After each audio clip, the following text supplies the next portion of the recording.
tell you why.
And welcome to my reality Jeep life with me, the Vermont Jeep Girl, and this is my daily vlog of 2013.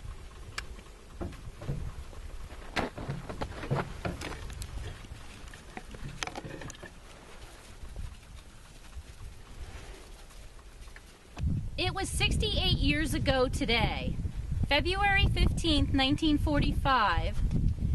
That is a very special date for me and K-Man, and I'll tell you why.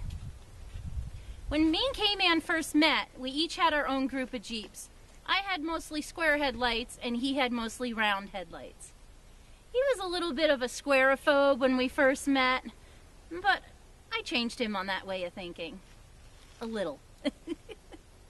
But anyway, I'd like to tell you a story about our 1945 MB that me and K-Man purchased several years back. It was actually the first Jeep that we purchased together.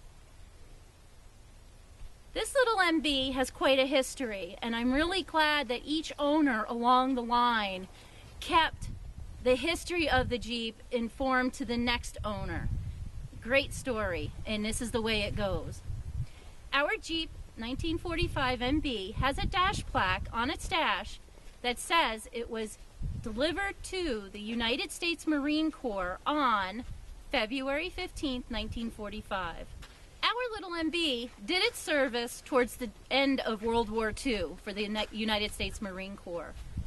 After our little MB was done serving in the United States Marine Corps, he then moved on to the United States Army Reserve. And there he served also. When he was done serving there, our little MB moved over to the United States Forest Service here in Vermont and enjoyed semi-retirement days cruising around the Green Mountains. Once the United States Forest Service was done with our MB, then donated it to a local volunteer fire department. Once again, our little MB was called into action serving the fire department, going out and fighting fires.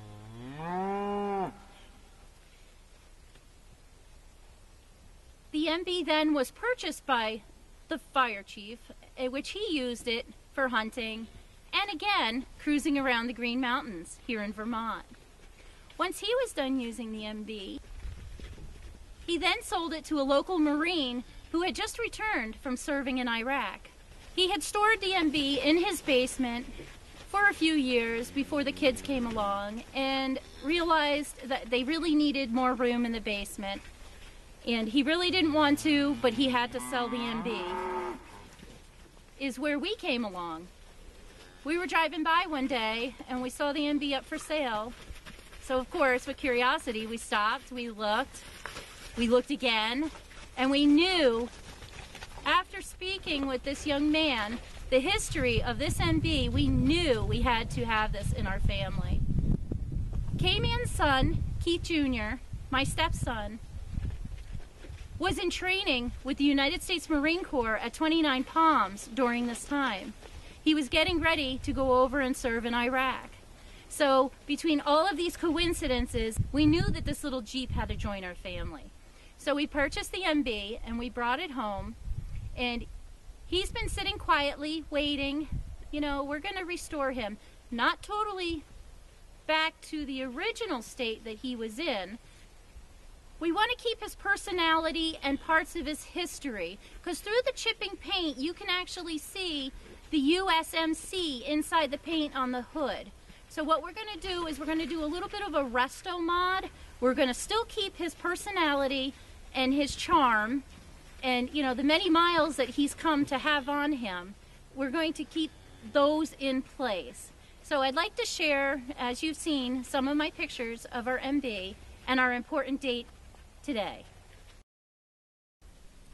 I would like to thank all the men and women out there who have served, past and present, in our armed forces for our freedom and our rights. Thank you very much from the bottom of my heart. We love you. Oh, by the way, if you haven't noticed, I kind of stole K-Man's Jeep today. Here it is February 15th and it still has no top. As you know, I need to replace the tie rods in old blue. I haven't done that yet. So K-Man was working at home. I figured I sneak out and just take it for a little ride.